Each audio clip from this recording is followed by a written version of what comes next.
Every single day, in households around the world, an enormous amount of food scraps and kitchen waste is thrown away without a second thought. Peels from bananas and potatoes, coffee grounds left over from the morning brew, wilted lettuce leaves, and even that half-eaten apple that never made it back into the fridge. All of it usually ends up in the trash. According to global statistics, millions of tons of organic waste are dumped into landfills annually, where they decompose improperly and produce methane, a greenhouse gas far more harmful than carbon dioxide. In other words, something as simple as discarding kitchen scraps is silently contributing to climate change. But what if I told you that the very same waste you're tossing out each day could actually be transformed into something incredibly valuable for your garden, your plants, and even for the environment as a whole? That is where composting and making organic fertilizer from kitchen waste come into play. Organic fertilizer is nature's way of recycling nutrients. And the good news is that you don't need a large farm or fancy machines to make it. You can start right in your own kitchen, with the leftovers you would otherwise consider useless. Turning kitchen scraps into fertilizer is not just a clever life hack. It's a small but powerful act of sustainability. Imagine reducing the amount of garbage you send to the landfill, while at the same time producing a natural soil enhancer that helps your plants grow stronger, healthier, and more resilient. This practice has been used for centuries. But in today's context of global waste management issues and growing concerns about food security, it has become more important than ever. Making fertilizer from kitchen waste embodies the perfect cycle. Food nourishes people. People generate scraps. Scraps return to the soil, and the soil produces food again. It's a closed loop that benefits everyone. In this video, I'm going to take you on a journey that explores everything you need to know about turning kitchen waste into organic fertilizer. We will start by understanding what organic fertilizer really is and why it is different from synthetic chemical fertilizers you buy in a store. Then we will go deeper into what types of waste you can use and which items should absolutely stay out of your compost bin. After that, I will show you several practical methods, from the traditional compost pile to innovative systems like vermicomposting with worms or fermentation-based bokashi, that you can choose depending on your space, your lifestyle, and your level of patience. You will also see how to create a liquid fertilizer, often called compost tea, that can give your plants a quick nutrient boost. To make it even more practical, I'll demonstrate step-by-step processes so you can follow along at home with real kitchen scraps. And finally, we'll talk about how to apply the fertilizer effectively, the benefits it brings not only to your garden, but to the environment, and some of the most common mistakes beginners make and how to troubleshoot them. By the end of this video, you'll have all the tools and knowledge you need to start your own composting journey right away. But before we dive into the technical details, I want you to think about this. Composting is not only about plants, it's about people and the planet. Every small change in our daily habits adds up. If even a fraction of households around the world chose to compost instead of throwing food waste into the trash, we could significantly reduce the amount of waste in landfills, lower greenhouse gas emissions, and enrich soils that are currently degraded by decades of chemical farming. It's about empowering ourselves to take responsibility for our waste and transforming it into something life-giving. Composting is simple, it's cheap, it's accessible, and it creates a ripple effect of positive impact. So whether you are an experienced gardener looking for natural ways to boost your soil, or someone who has never grown a single plant but wants to live more sustainably, this guide is for you. Now, let's get started by understanding what organic fertilizer truly means and why it is the key to healthier soil, healthier plants, and a healthier planet. Before we start putting kitchen scraps into a bin and calling it fertilizer, it is important to pause for a moment and truly understand what organic fertilizer is and why it matters so much. When people hear the word fertilizer, many automatically think of the chemical bags sold in stores, brightly colored packaging promising rapid growth, greener leaves, and higher yields. And it is true. Chemical fertilizers can deliver quick results because they are essentially concentrated nutrients designed to feed plants directly. But here's the catch. Chemical fertilizers often work like fast food for plants. They give an immediate rush of nutrients, but they don't build long-term health in the soil. Over time, excessive use of synthetic fertilizers can degrade the structure of soil, harm beneficial microorganisms, and even contribute to environmental issues such as water pollution when excess chemicals run off into rivers and lakes. Organic fertilizer, on the other hand, is fundamentally different. It comes from natural sources, decayed plant matter, animal manure, and in our case, kitchen waste, and it feeds not only the plants but also the soil itself. It is more like a balanced, home-cooked meal, nourishing in a way that promotes overall wellness rather than just instant energy. The beauty of organic fertilizer made from kitchen waste is that it is packed with the essential nutrients plants need, but in a form that is released slowly and steadily.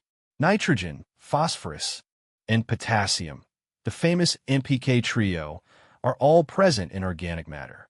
Nitrogen from fruit and vegetable scraps helps plants grow lush, green leaves.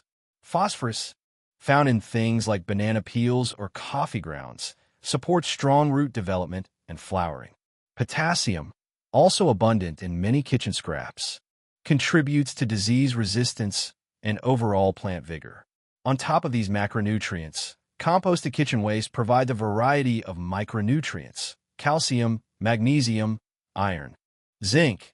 They're often missing from synthetic fertilizers but are crucial for plant health. More than that, organic matter improves soil structure, making it looser and better at retaining both air and water. Healthy soil is like a sponge. It holds moisture during dry periods and drains excess water during heavy rain. Without organic matter, the soil microbiome.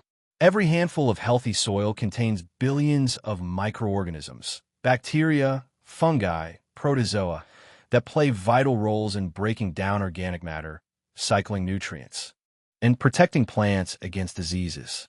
When you add organic fertilizer to your soil, you're not just feeding plants, you're feeding the entire ecosystem underground. This biological activity creates a natural balance that cannot be replicated with synthetic chemicals. Imagine it as a community of helpers constantly working to keep your soil alive and resilient. Without them, soil becomes sterile and plants become dependent on external chemical inputs. By contrast, composted kitchen waste restores and maintains this living network, creating conditions where plants can thrive naturally. There are also many misconceptions surrounding organic fertilizers. Some people believe they are too slow, that it takes forever to see results compared to chemical products. But while it is true that organic fertilizers don't provide an immediate shock of nutrients, the long-term benefits are undeniable. Plants grown in organically enriched soil may not shoot up overnight, but they develop stronger roots, better resilience to pests, and more sustainable yields. Others worry that composting kitchen waste will smell terrible or attract pests. But when done correctly, with the right balance of green and brown materials and proper aeration, composting produces a pleasant earthy smell, not a foul odor. Another myth is that only people with large gardens or farms can make use of organic fertilizer. Yet the reality is that even someone living in an apartment can start a small composting system. Keep in mind that every banana peel, every coffee ground, and every onion skin you save has the potential to enrich the soil beneath your feet and contribute to a healthier planet. With this foundation of knowledge in place, let us now take a closer look at what kinds of kitchen waste are suitable for composting and which ones you should keep out of your bin to ensure success.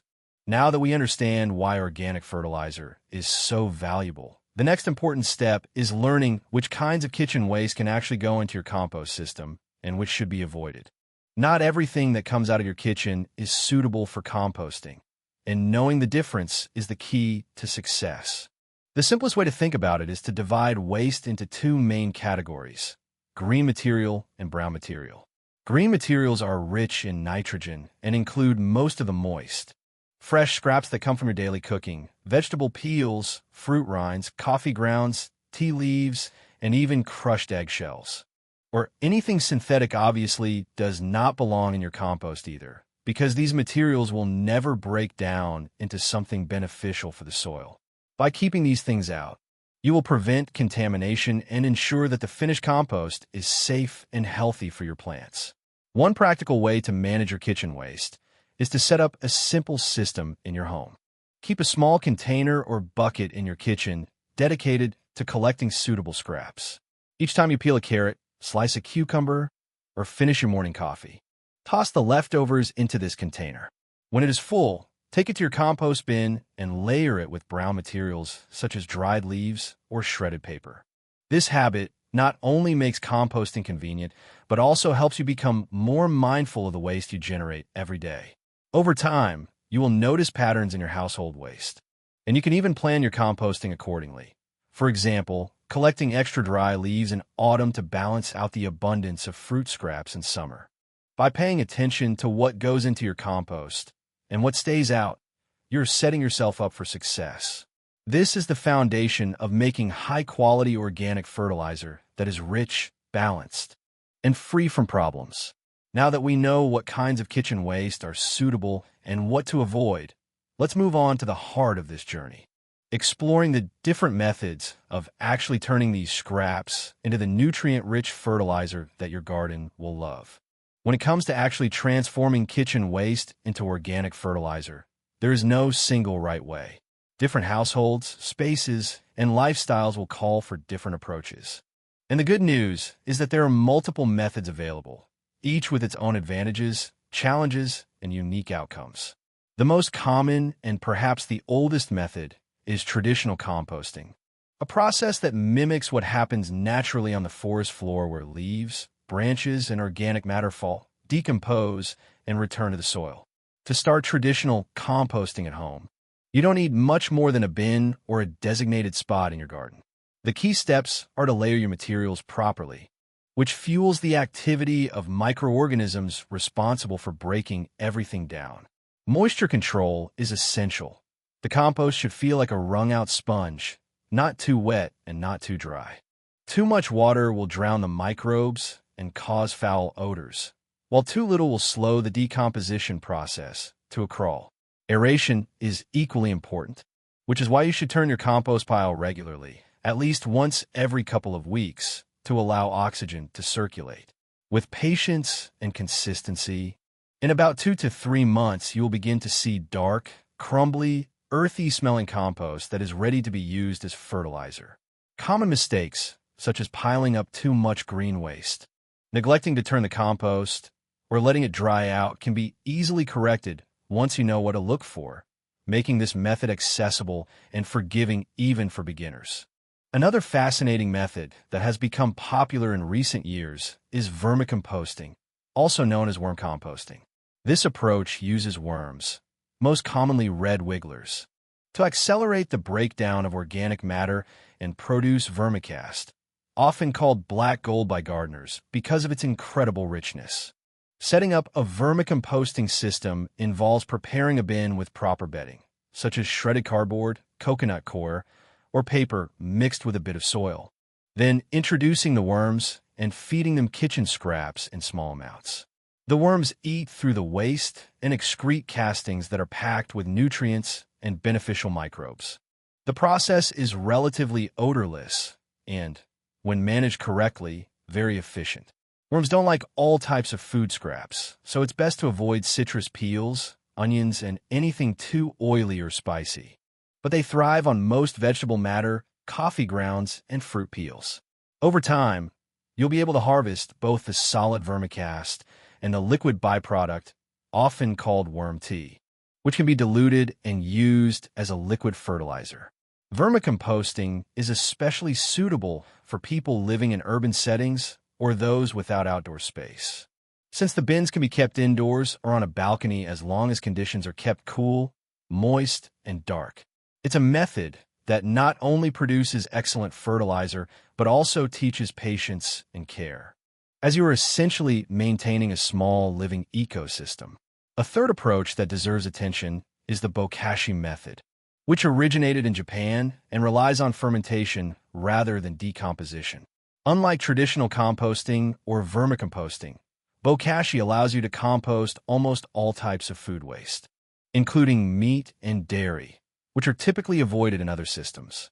The process involves placing food scraps in an airtight container and layering them with Bokashi bran, a mixture of wheat bran, molasses, and effective microorganisms. Because the environment inside the container is anaerobic, the waste ferments rather than rots, producing a pickled smell rather than the foul odor associated with decay. After about 2 weeks, the waste becomes pre-compost, which is not directly usable as fertilizer yet, but can be buried in soil where it will break down further and enrich the earth with nutrients and microbes.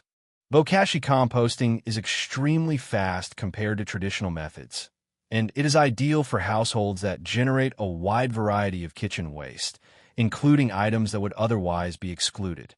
The main requirement is having the Bokashi bran in airtight containers, but once you set it up, it is easy to maintain and highly effective. For those who prefer a liquid option, there's also the method of creating compost tea or DIY liquid fertilizer.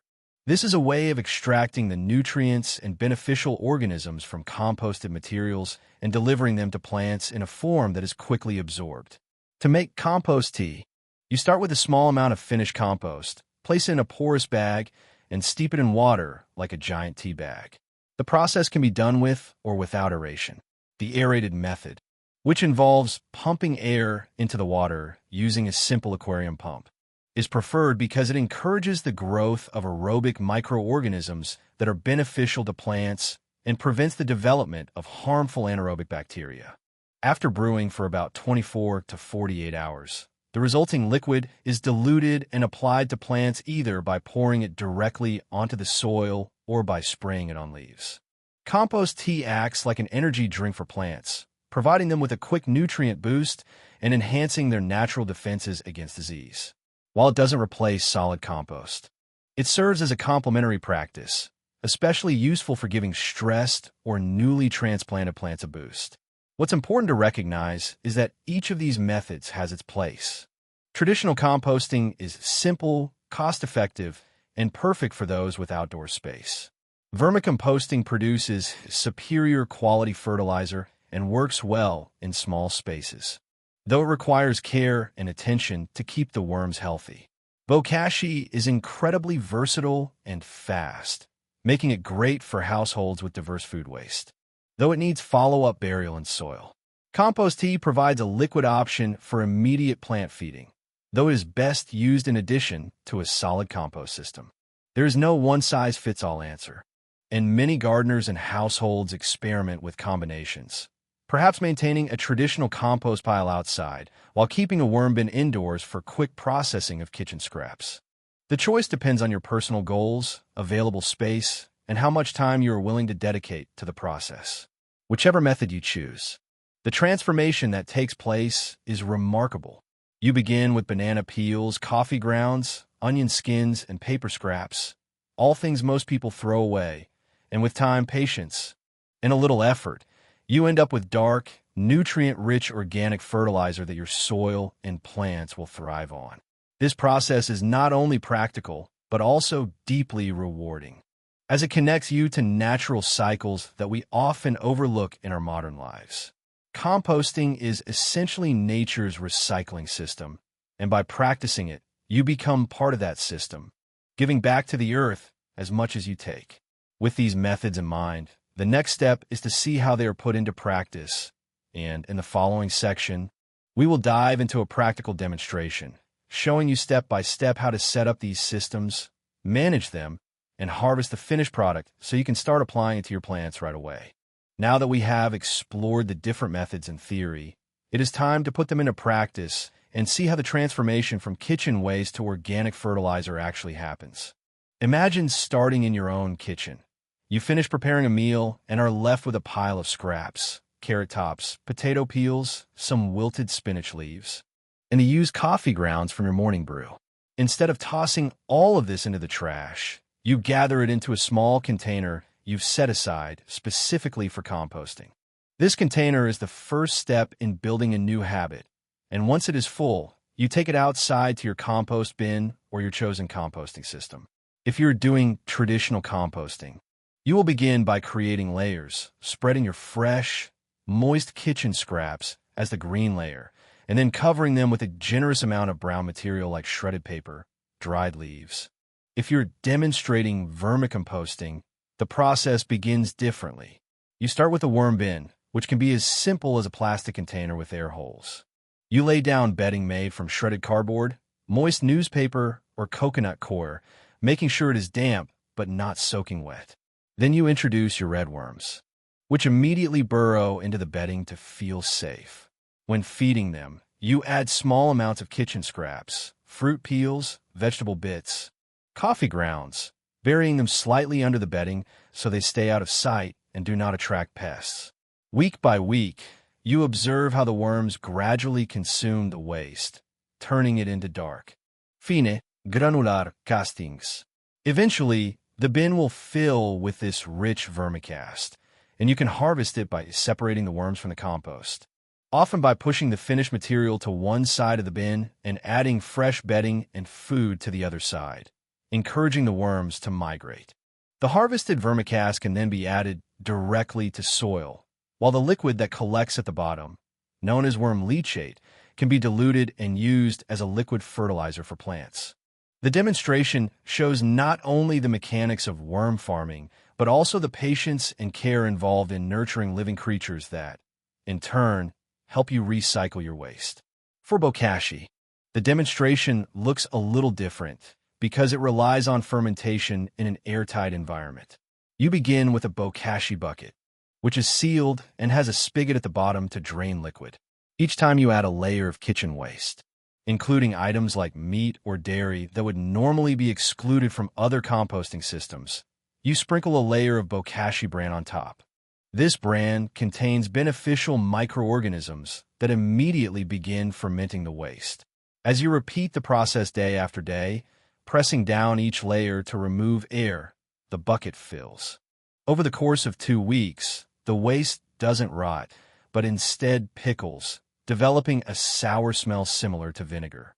Periodically, you drain off the liquid, known as Bokashi tea, dilute it, and use it as a fertilizer for your plants. When the bucket is full and the fermentation is complete, the pre-compost is buried in soil, where it quickly integrates and enriches the ground. The demonstration highlights how little effort is required once the system is set up and how efficient Bokashi can be in handling diverse types of waste. Finally, showing the creation of compost tea adds another layer of practicality. You take a portion of finished compost, place it in a porous cloth bag, and steep it in a bucket of water. If you use an aquarium pump to bubble air through the water, you keep the environment aerobic and encourage beneficial microbes to multiply. After 24 to 48 hours, the liquid becomes a nutrient-rich tea that you can pour directly onto the soil or spray onto plant leaves. Demonstrating the difference it makes on plants is especially powerful. You can show one plant watered only with plain water and another fed with compost tea, highlighting how much greener and healthier the latter becomes. What makes the demonstration effective is not just the process, but the visual transformation. Viewers see raw kitchen scraps that would otherwise be discarded become dark, rich compost, or liquid fertilizer. They witness the before and after effect on plants. How dull, tired soil becomes vibrant and full of life. How weak plants recover their vigor. It is proof that the theory works in practice and that the effort is worth it. Most importantly, it shows that anyone can do it, whether in a backyard, on a balcony, or even in a small kitchen. By walking through these steps, the demonstration closes the gap between knowledge and action, inspiring viewers to try it themselves. With the practical side now covered, we can turn to the broader picture and discuss the many benefits and applications of using homemade organic fertilizer, not only for your plants, but also for your wallet, your health, and the environment. When you finally have your finished organic fertilizer in hand, the question becomes, what can you do with it, and why is it so beneficial? The first and most obvious application is in your garden, whether it is a backyard vegetable plot, a few potted plants on your balcony, or even indoor houseplants. Spreading compost into soil enriches it with nutrients and organic matter, improving its ability to retain moisture and air. Plants grown in compost-enriched soil develop stronger roots, more vibrant leaves, and better resistance to pests and diseases. It's not just about faster growth, but about healthier, more resilient plants that can withstand changes in weather and stress. Beyond the garden, the benefits extend to the environment at large. Every bag of homemade compost means less kitchen waste going to the landfill, and that translates into a significant reduction in methane emissions, one of the most damaging greenhouse gases. By composting, you're directly contributing to climate change mitigation, even if it feels like a small action at home.